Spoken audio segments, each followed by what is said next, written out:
Cry. Sending out my contact info. Thank you very much. See you, man. Is this appropriate to Good. I don't know. Hey, I won't file add me on anything. Tinder. I don't work here Take care. anymore. So. Thank you, Dave. Probably consider growing your hair out again. Thank you. Thanks for all your Thank you for that. and all that back for all the fish. Have fun at Stanford. Will do. I know it's probably Say not something. fashion, Say but something, Megan. I'll try. Go Bears! Yeah. All right. See you guys. See you, man. Can you Love pass this me trainer. that? Yeah. I love. Here's my Dragon impression. Hey, why don't you Patrick, you go want to to use better better school? Oh, sure. Why don't you go to better school than Stanford? That's a pretty good Dragon impression. What you have to that's just do... Megan talking about Stanford. I don't see anything particularly to No, you have to Let me see the remove clicker. all Hey, look around you. from what you're Let me see talking. the clicker. Stanford. swear I saw Now it. you're... Dude, why are you... Anyone's- Oh, here it is. Stupid. It's Go on to the Stanford. Go Bears. Oh, there you go. That's me. Where? It's, what do I point it at? Jargon. You gotta turn it on the side. Charon. Side. Or Jargon. Yeah. Yes, can I get some Jargon? Oh, here we go. Yay, Jargon. Oh. Am I good to start, or are you recording it? good. Okay, cool. This concept of this talk came out of a conversation Dave and I were having about jargon, people divided by a common vocabulary. And the way I started putting this together was to just ask people for examples of jargon. And I got lists from the engineering team, I got lists from the non-engineers at Bloc, and I grouped them into, I saw like 3 groupings in there, and 3 types of jargon. But before I get into that, I had a joke that is actually related to this talk. Is how do you tell a chemist and a plumber apart? Haven't pronounced that. Huh? Unionized versus unionized. Unionized versus unionized. So this actually leads right into the first category I got identified, and I think it's the most common one that we use, which is these words that might seem familiar, but have very specific meaning on context. Things like a migration, break, tech debt, directive, model controller. We know, talking within the engineering team, what a directive is. We work on the same code base, we can relate to that. We have that shared context. If you were, say, talking to Captain Picard, directive means something completely different. And this tends to be something one of those leads like to the most kind of confusion that you don't realize right away. This tends to it pays off later on. So to speak. And this is one that is definitely not just engineers are guilty of. It's definitely not just technical people. Anybody who's sat in on growth meeting has heard. The first few times I heard the top of the funnel, middle of the funnel, bottom of the funnel, and then the different conditions that leads have in Salesforce, and what's the difference between the lead and the opportunity. So words that we know, but maybe not with the appropriate context. The second type was what I call alphabet soup. So if you've ever been near the military or in a government agency, or just been at Bloc anytime we launch a new product, you've been exposed to this. I actually found in Fabricator a task. The task description was ensure ISR data is something for PTWDT. I was like, I don't even begin to know what that means. And this one, ironically enough, people tend to do it, and they say it's like, well, what speeds up communication? Instead of having to type out part-time web developer track, I type PTWDT. Except I don't think there's actually a gain in time, but we'll get more into that later. Third type, and this is the one that people usually think of when they think of jargon, is these kind of $10 words, these kind of opaque, very niche-specific terms: non-deterministic, idempotent, functional, declarative. Opaque. Huh? Opaque. Opaque. Opaque is okay. Opaque. Non-transparent in meaning. If you want non-engineering examples, actually, I was cleaning out some stuff and found one of my old notebooks for anthropology, and I had written in there that a species was a digitigrade locomotor with pronounced prognathism. It's just a really fancy way of saying it walks on, it puts its weight on its fingers when it walks, and it has a snout. Of course. So, again, this is kind of like using a thesaurus when you were writing in high school. You're trying to get the prestige words in there. Things weren't built; they were constructed, but to a more non-transparent or opaque degree. And This one, so that it confuses on multiple levels. Either you're talking to someone who has no idea what it means, or in a conversation like we might have with each other, it's like you know, but it takes you a second to get the word. And then you find that you know what it means, but how does it specifically apply to this situation? These are specific to concepts, but maybe not to the situation that you're in. And they can just introduce a kind of ambivalence in meaning. So what can we do about these? I'm not here just to point out jargony words and talk shit about people. For the first type of jargon, the common words, is just asking yourself, do we have the shared context? If I'm talking to Megan about a directive, I know we probably have the shared context. If I'm talking to Cortland about a directive, we might not. I might want to make sure. And actually, in that case, I might even want to ask another question, which is, do they actually need this level of detail? Is this actually helping the conversation? Does Cortland care how I implement something, or does he just care that it gets done? Sorry, Cortland, I'm going to keep using the example. You're right there. So this is one to keep in mind. And I find that we err on this one a lot. We talk about how we're going to do things and how we're going to implement without actually just saying, I can do this. I can foresee problems. Like talking high-level generalities, we tend to kind of go, oh yeah, so if we have a directive and a component, oh, but then we need the controller to return data this way, and then if we serialize it, and you can see their eyes glaze over, and that kind of shared meaning is lost. For alphabet soup, again, is anything actually gained by the added brevity, and is there really brevity? So this is two parts. This is, first off, brevity is not a benefit in and of itself. As with the example of digitigrade locomotor. It takes longer to say it walks with its weight on its fingers, but it's much more understandable. The thing is also, it's not all that much more brief. If you're talking with someone, it takes almost just as long to say PTWDT as it does say part-time web developer track. It's slightly longer for one of them, but now you have, the conversation is more understandable and everyone's on board. And the pushback I've gotten about this kind of stuff is that, well, everybody already knows what this term means, so this initialism, what this acronym means, so we can use it. The thing is, though, do they really? If you're working on a product, we launched a new product. We launched the OMG WTF BBQ course. And it may seem to you as part of the team that everyone's using this term all the time. It's very familiar. We all know what it means. But we got to remember that the engineering team and Bloc in general, we have different duties, and we may hear this at all hands or at growth or the product meeting or something, but we don't have a daily reference to it. This is not a daily part of vocabulary for, say, someone on the outcomes pod, speaking selfishly here. So you may be working on this daily, but others aren't. And for the final type, the real jargon, the real non-transparent stuff, does this actually improve understanding? Like, is using this word adding anything to the conversation? If I talk about a test being non-deterministic, is there a more specific to this context way of saying? Because non-deterministic, these terms tend to be, like, again, I'm going to reiterate this, that they're specific to a concept, and they have a specific meaning to a context, but they're not applying to the situation at hand. So while the person you're talking to knows, yeah, I know what that means, it's like, and now I have to make the connection between those two, you're not really helping the understanding there. Does this improve understanding? Am I pretty sure that everyone knows what this means? And do people actually, like, is there a maybe longer way, but more detailed way, more applicable to the current situation to communicate this? So that's pretty much the whole talk, and I just wanted to leave with this thought, which is, to most people, there isn't much difference between a string and a thread. This is kind of a running joke between my friend and I. It's our way of reminding each other that we don't all have this shared context. My grandmother thinks a string and a thread are the same exact thing. Yeah. That's a good line. That's it. Cool. Nice. How when we hear on the team someone say their tests is non-deterministic, what should we say instead? Honestly, as someone who doesn't use that term, I don't know what they should say instead. If someone said it to me, I would ask, what do you mean by that specifically? What about it is non-deterministic? Like, I try to ask follow-up questions like about specificity, like how does this apply to what we're talking about right now? So instead of saying the test is non-deterministic, like, oh, we think the test is doing such and such thing, but it's really doing this other thing. Like, okay, now we all have shared context, we can talk about it, and we can come to a solution.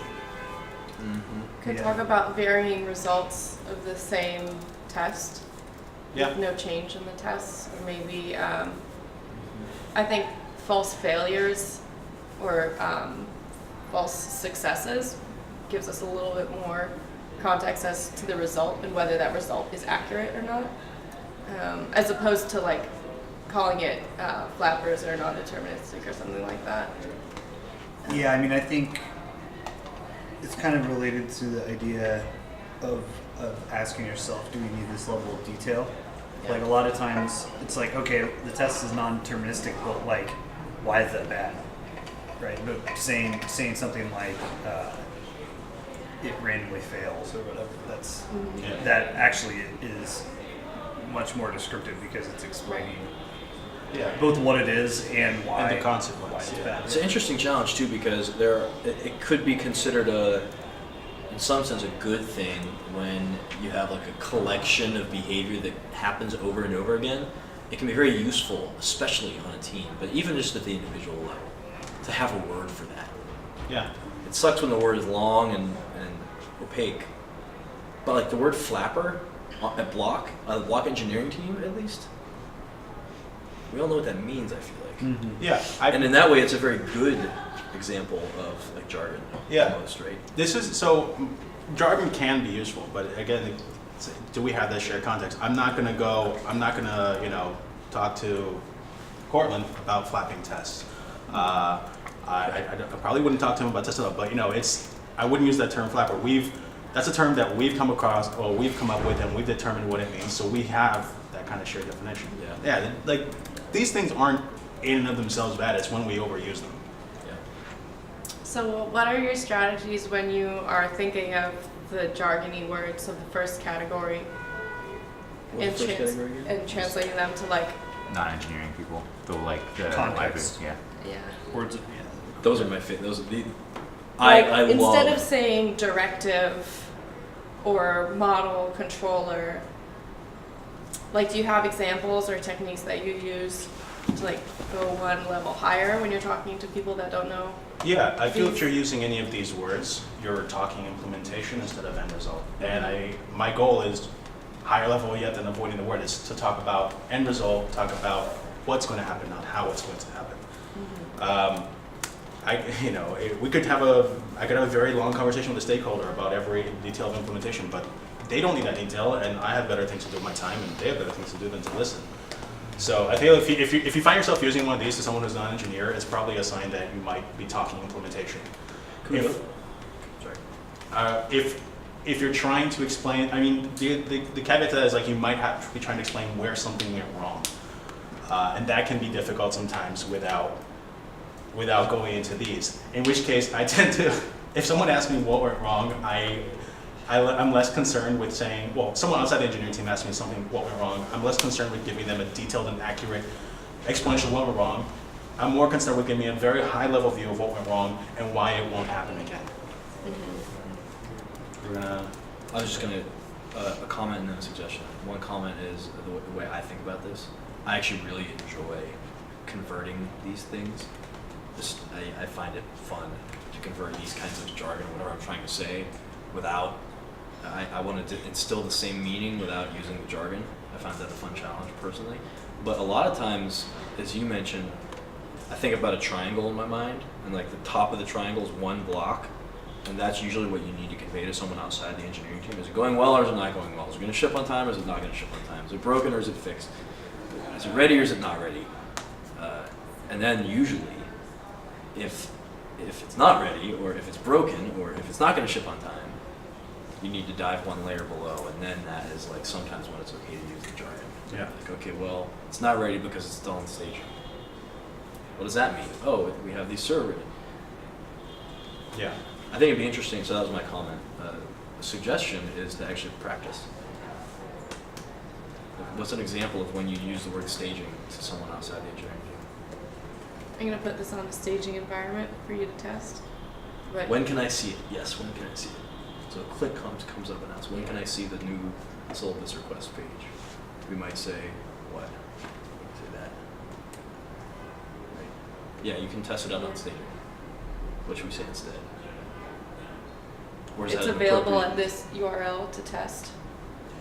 I've started doing that instead of saying staging.block.io or whichever environment I'm using, but And we can also say like environment instead of server because they don't really care if it's like a server is the implementation of how we're putting together this test environment or QA environment. Yeah, I was gonna say something like testing environment is probably. I mean, I know that technically means something to us, right? 'Cause That's we have another. That's another instance of one of those words, isn't it? Yeah. But I mean, like, Yeah. I guess yeah, just like a place where you can test it. The test version of it. Yeah. So, And don't worry, students can't see it. yeah. It's interesting because like production, we literally force the entire company to see the word production on the web app. Well, I'm aware. Are you Joe? You have any concerns with? You mean other than I think it's asinine that we need it? Yeah. You say that until you do Yeah. something on Absolutely. production. That's why I added that on my second day because I put Yeah. something up. Yeah, I guess it's, so. it's a good idea. Absolutely. It's just it's Yeah. interesting that that's how pervasive. I mean, that could also say like this is live. I feel like people have a better grasp of what live means than production. Production sounds scary. Although maybe in that case it's good that production sounds so scary. Yeah. Yeah. What about migration? Yeah, that's probably one of the more common ones. I think that's one. I think that my opinion is that falls under the category of things that you should not be saying to someone outside the engineering team. Not just like find an alternate word, but Yeah. again, that's implementation. Like, how are you solving this problem? I'm changing the data if it needs to be, Yeah. or I'm adding a way for us to store this. I don't need to say I'm writing a migration to add a column to this table. Right. Even though we have many people who are familiar with SQL and tables, stuff like that. Yeah, it's pretty easy to say like a manual fix to our data. Because then they know it's not within the platform itself, and they know it's like a manual. It's interesting too because I know that one of the challenges, or at least the challenge that I have with Jargon, is quickly ascertaining who I'm talking to and what context they have. I'm talking to Clint versus Patrick. It is in itself a skill to be able to switch quickly and understand. That one, yeah, that's Cortland, like I bet we could use most of these words with Cortland actually. yeah. Mm-hmm. And he would get it right. I tend to start at the high level and like work on from there as needed. So I start there, and sometimes that's enough. Even when I'm talking to engineers, like at high level, here's what I'm doing, and they're like, "Great, that's all I I'm need gonna to fix know." the data. Yeah. But sometimes we need to dive deeper. But I can also tell you though, from my perspective, when I'm talking to, let's say, an engineer that we just hired, and they say, "I'm going to fix the data." that requires a follow-up question. yeah. I guess it still fits within the framework.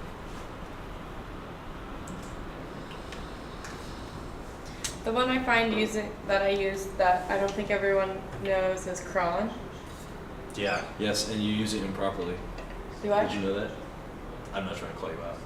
I probably do though. How am I supposed to use it? Cron job. Cron job. That could be facetious. Doesn't matter. Cron's Yeah, it's a- utility. That's how they said it in my last job, so I'm just Oh, copying really? that. So Well, Clint calls me out with rake all the time. It's the same thing. Right? Like, Yeah. When I said, "Clint, do you know what rake is?" He goes, "Yeah, it's the same thing as cron." I was like, "You know what cron?" He's like, "No." He just knows what cron is from his like experience in the past. You know, from talking to engineers at other companies. an automated process. Would Scheduled that be- task. Ruby. Scheduled task. What'd you say? That was also being facetious. So, oh, rake. It's Ruby make. That's what It is Ruby make. Yeah. Answering the question without actually answering. Yeah, exactly. Interesting you put tech debt up here. That's interesting. I definitely. It's funny. Like, Jody asked me pretty recently, like, what she's like, what's tech debt? Like, people are always talking about tech debt. I don't Yeah. understand what that is. Yeah. When I was like, oh, I Yeah, kind of thought it was like I've had obvious. friends that do that too. They're like, I learned what tech debt was today, and I was Yeah. like, oh, I didn't realize people. This is did a daily part of my life for the past like decade. It's not that it's a concept with which they're familiar. Once you explain it, they just maybe have a different. It's a backlog. It's interesting though. The word tech debt, I feel like, is only used to attempt, like in it. It's not jargon. The reason the word tech debt exists is to try to explain a technical concept to non-technical people. the fact that if we don't fix this now, it's going to slow us down later. Okay, but isn't the point to make it as clear as possible and people don't understand it, it's not clear enough? Yeah, I'm saying it's ironic. Yeah, I'm not saying that the level of context here is people in engineering only, but once someone's familiar with the concept test, then they have Yeah. context. But it's not like one where you can just hear and go, yeah, I know what that means. Yeah. Yeah. Directive. Thanks, Patrick. It was good. Yeah. Thanks, Sue. Can you alt tab into? Yeah, there you go. Oh, hold on. About 25 minutes if you want to. Cool. I think you know that like you're probably making something too complicated when you have to like invent a word for it.